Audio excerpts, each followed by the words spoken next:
chaque délégation. Chaque délégation, même si le texte a le même contenu, les mêmes mots, chaque délégation a signé séparément. Et comme je l'ai dit, la délégation du gouvernement a signé à Kinshasa, la délégation du M23 AFC a signé à Goma. Et chaque texte porte un logo différent.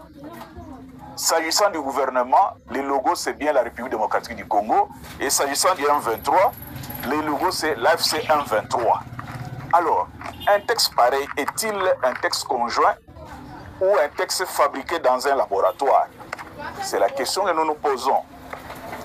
Le texte du gouvernement est signé par Papi Mbouyi Kamboudi, délégué du gouvernement aux négociations, et le texte de l'AFC M23 est signé par Lawrence Kanyuka à Goma, point focal de l'AFC M23. Est-ce que Lawrence Kanyuka était à Doha? Est-ce que Papi Mbouyi était à Doha? C'est des questions que tout le monde peut se poser. Nous savons que Goma et Kinshasa sont séparés à plus de 2000 km. Et les deux textes portent la même date. Mais les deux textes ont chacun un caractère ou police différent. Le caractère ou la police, c'est lorsque nous sommes sur nos ordinateurs, nous choisissons la police. Est-ce que nous voulons telle police ou telle? Il y en a tellement nombreux que nous choisissons chaque police qui convient. Et quand vous regardez le deux textes, c'est-à-dire que les deux textes ont été lus vraisemblablement, ont été lus et chacun a saisi avec le caractère ou avec la police qui lui convient le mieux. Donc, la question que nous nous posons, elle est simple. Comment une déclaration conjointe ou dite conjointe, obtenue après négociation, peut-elle être signée séparément? Ça, c'est la première des questions. La deuxième des questions, elle est simple. Pourquoi la déclaration ne porte pas la signature du témoin médiateur? Ils étaient quand même au Qatar, à Doha. Les négociations se font sous la médiation du Qatar. Mais comment une même déclaration dite conjointe ne porte pas la signature du témoin médiateur? Quelle est la garantie que cette déclaration donne au peuple congolais pour envisager la fin de ce conflit? La réponse, elle est simple. Les négociations n'avaient pas abouti. Tout le monde le sait que les négociations n'avaient pas abouti et que les délégations ont quitté Qatar le 18 avril 2025. Et pourquoi les négociations n'ont pas abouti? Parce que le M23 avait présenté parmi les conditions une liste de 700 personnes détenues à Kinshasa qui devaient être libérées.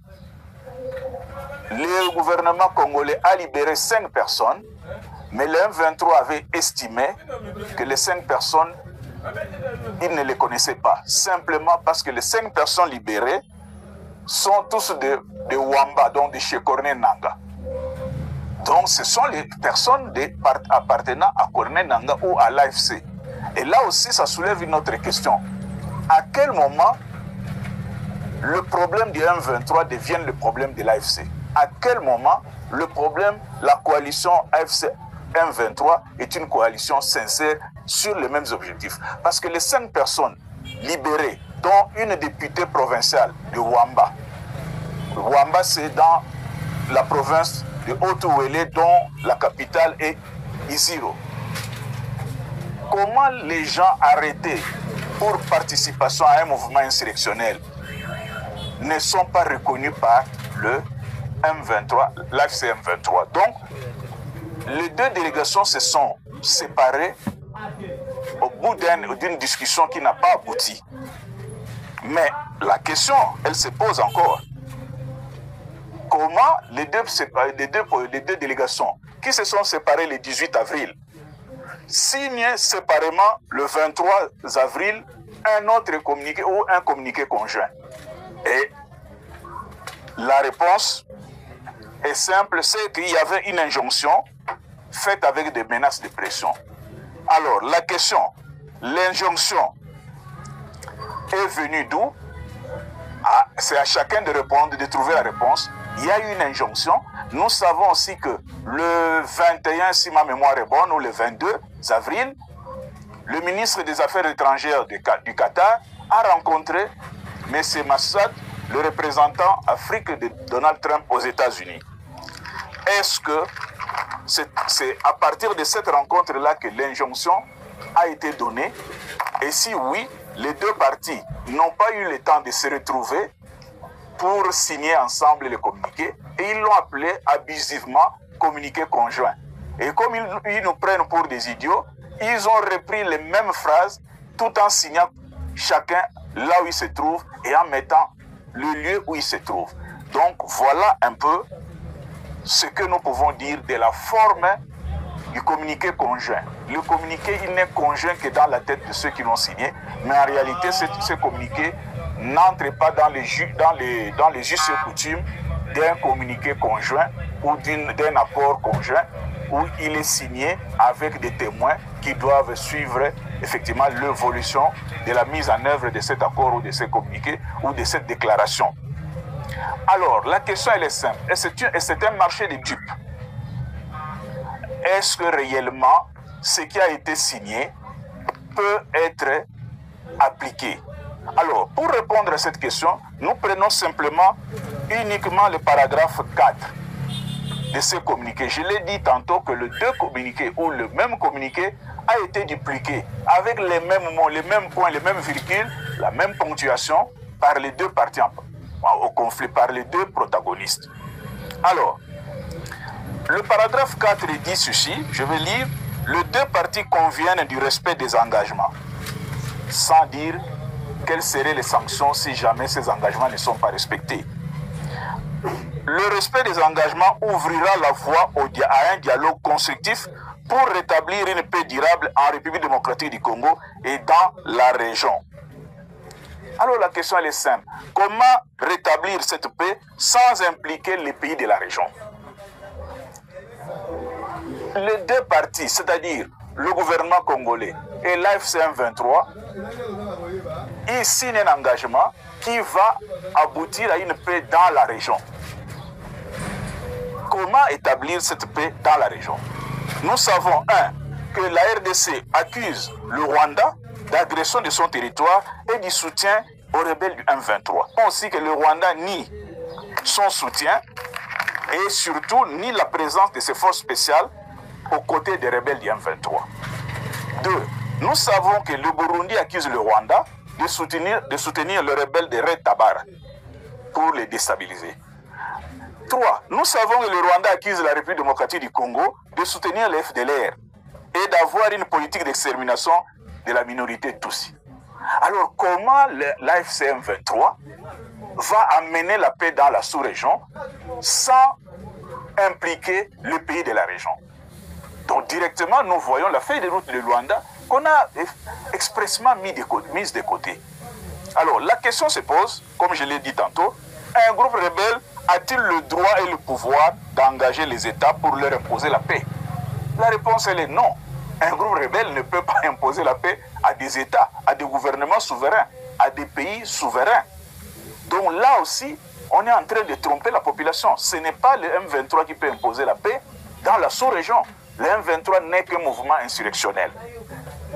Le deuxième volet de ce paragraphe 4, dont l'objet est le dialogue, dit ceci: le dialogue portera sur les causes profondes de la crise en cours. Là aussi, on ne doit pas être dupe. Lorsque nous interrogeons l'histoire, le M23, première version, a pris la ville de Goma en novembre 2012. Et on a engagé des négociations qu'on a appelées le pourparlers de Munyonyo à Kampala. Alors, lors de ce pourparlers, le M23 fait une révélation fracassante. Parce que le M23 a dit ceci: vous voulez mettre fin à 30 années de décennies de guerre, 30 années de conflit au Kivu, il faut nous écouter. Et le président Museveni a appelé le gouvernement congolais à prêter attention, à prêter oreille, à écouter les revendications du M23, qu'ils ont appelées eux-mêmes les doléances légitimes.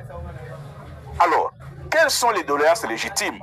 Je vais citer le représentant du M23 pour parler de Munyonyo, qui s'appelle François Rucogoza, voici ce que François Rucogoza a déclaré. Les causes profondes des conflits qui nous lient à vous, ne sont jamais traitées. Parce que le gouvernement de Kinshasa a toujours cherché à nous éradiquer définitivement de la RDC. On doit cesser d'accuser les populations rwandophones d'être des Rwandais. Donc, le conflit, les causes du conflit, ce sont les populations rwandophones qu'on veut exterminer, qu'on veut éradiquer et qu'on accuse de Rwandais selon François Rucogoza, qui était le chef de la délégation du M23. Alors, ils ont présenté effectivement ces doléances légitimes. Nous n'allons pas aller loin, nous allons prendre seulement quelques articles, je vais lire rapidement. Article 5 du projet des accords avec le gouvernement congolais. Ça, c'est le projet des accords présenté par le M23, ancienne version. Voici l'article 5, ce que ça dit. Le gouvernement de la République démocratique du Congo doit déclarer le Nord Kivu, le Sud Kivu, l'Ituri, le Haut-Ouélé, le Maniema et Tanganyika une zone sinistrée qui devra jouir 1. D'un statut administratif particulier, 2. D'un plan de développement spécial, 3. Une large autonomie fiscale et financière, 4. Un programme spécifique de sécurisation pour la concrétisation des différents accords régionaux. L'article 7 dit ceci: afin de faciliter l'intégration des cadres politiques du M23, le gouvernement de la République démocratique du Congo s'engage à les faire participer à la gestion des institutions nationales par les biais 1. du gouvernement central, 2. de la diplomatie et chancellerie, 3. des entreprises publiques, 4. du gouvernement provinciaux, 5. de l'état-major général et FRDC. L'article 9 dit ceci: en vue de faciliter la réconciliation nationale, le gouvernement de la République démocratique du Congo s'engage à promulguer une loi d'amnistie pour faits de guerre, faits insurrectionnels, couvrant la période du 7 mai 2009 jusqu'à ce jour. Nous revenons sur le problème de l'amnistie. Et finalement, l'article 12 dit ceci: conformément à l'esprit de l'accord cadre d'Addis Abeba, le M23 s'engage à mener des opérations conjointes, des opérations militaires conjointes avec le gouvernement de la République démocratique du Congo, sur une durée de 5 ans renouvelable.